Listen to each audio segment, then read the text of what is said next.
জাতিকে 20 বছরের গোলামির দিকে ঠেলে দিয়েছিলেন।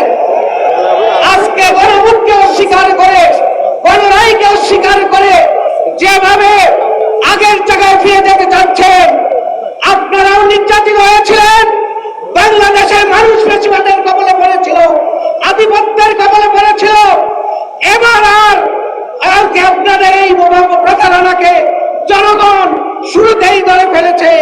আপনাদের এই প্রতারণা থেকে দেশকে মুক্ত করে আজকের পর থেকে প্রতিবাদের মাধ্যমে আমরা অবশ্যই গণভোটের গণরায় বাস্তবায়ন করবো ইনশাআল্লাহ।